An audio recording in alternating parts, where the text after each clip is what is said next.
You've done 1,000 crunches chasing one thing, a flat stomach. You figured if you worked the muscle underneath the fat above it would disappear first. You believed it. Almost everyone does. But the real answer is far stranger than train the spot, lose the fat. Your body doesn't burn fat where you flex it. It burns fat where it decides to, based on rules that have almost nothing to do with which muscle just did the work. And when researchers finally tested the idea directly, the results embarrassed an entire industry of ob-focused workout gear. Start with the assumption itself. The logic feels obvious. Contract a muscle, increase blood flow to that area, and the fat sitting nearby should get used first for fuel. It's a tidy story. It's also not how your circulatory system or your fat cells actually work. One of the clearest tests of this idea happened decades ago. Researchers led by physician Gerald Gwinnett studied tennis players, an ideal test case because their dominant arm gets dramatically more exercise than their other arm over years of play.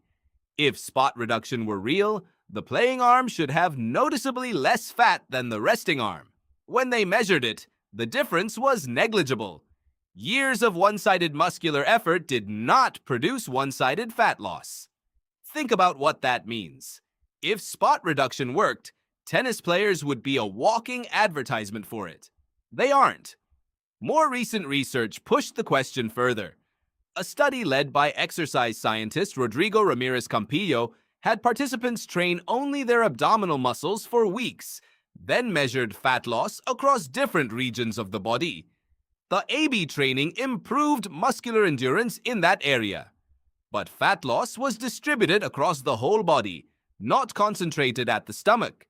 The muscle got stronger. The fat came off everywhere, or nowhere, almost independent of which muscle had just been trained. So why doesn't fat come off where you work it? Because fat isn't stored in a way that's locally tied to the muscle beneath it. Fat cells release stored energy into your bloodstream in response to hormonal signals, not local muscle contractions. That energy then gets used throughout the body, wherever tissue happens to be burning fuel at that moment. Your abdominal muscles working hard doesn't tell your abdominal fat cells to open up and release their contents first. Here's where it gets more specific. Fat cell researcher Peter Arner, who has spent decades studying how different fat deposits behave, found that fat cells in different regions of the body respond differently to the same hormonal signals.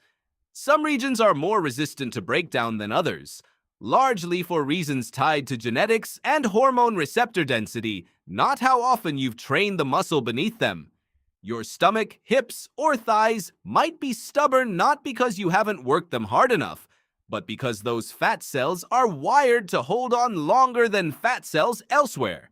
That's a completely different problem than the one 1,000 crunches is trying to solve. And it needs a completely different approach. This is where total body energy balance enters the picture. Fat loss broadly follows how much energy you take in versus how much you use across your whole body over time. Strength training helps by building and maintaining muscle. Cardiovascular activity helps by increasing total energy expenditure. Neither one aims fat loss at a single body part, no matter how targeted the exercise looks. Go back further than modern exercise science, and you find that fat storage itself evolved as a survival mechanism, not a cosmetic problem. Early humans needed reliable energy reserves to survive unpredictable food supply. The body evolved to store fat in patterns shaped by hormones, genetics, and evolutionary pressures tied to reproduction and survival, not by which muscles got the most daily use.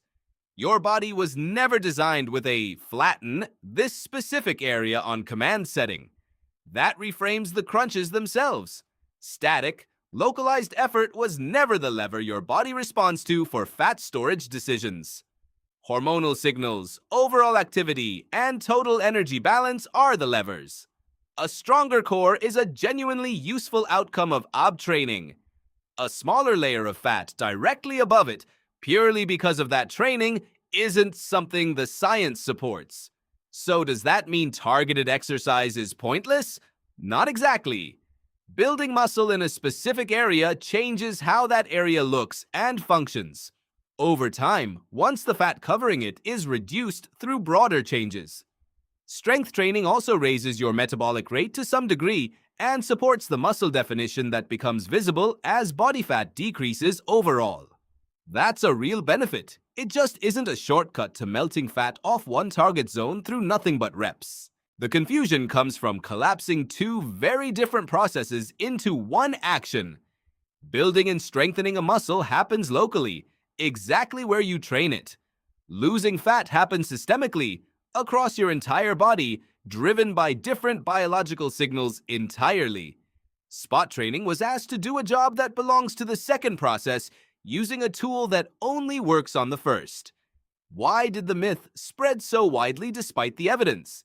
Because it feels intuitive, and intuitive ideas are easy to sell.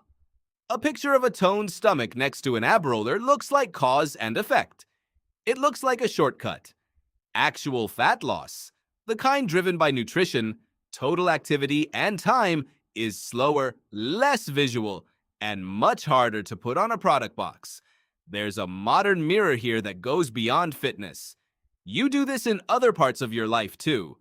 You focus intense visible effort on the exact spot where a problem shows up, assuming that's where the fix has to happen. But the source of a problem and the location where it becomes visible aren't always the same place. Treating the symptom directly can feel productive, while the actual cause, upstream and less visible, goes untouched.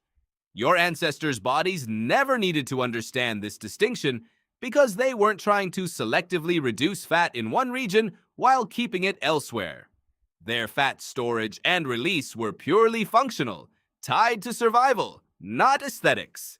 You inherited that same hormonally driven system, but you're now trying to direct it with tools like 100 crunches a day that were never built to control where it releases energy from.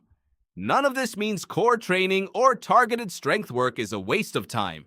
It builds real strength, real stability, and real muscle definition once the fat covering it is addressed through broader changes. It just means the fat loss part of the equation was never going to respond to where you pointed the exercise. So next time you're doing a set aimed at one stubborn area, notice what you're actually training for. Not a promise that fat will melt away exactly where you're working. A stronger, more capable muscle that will show clearly once your body, as a whole system, decides to let that fat go. You've done 1,000 crunches chasing one thing: a flat stomach. Now you know the real target was never the spot. It was the whole system underneath it.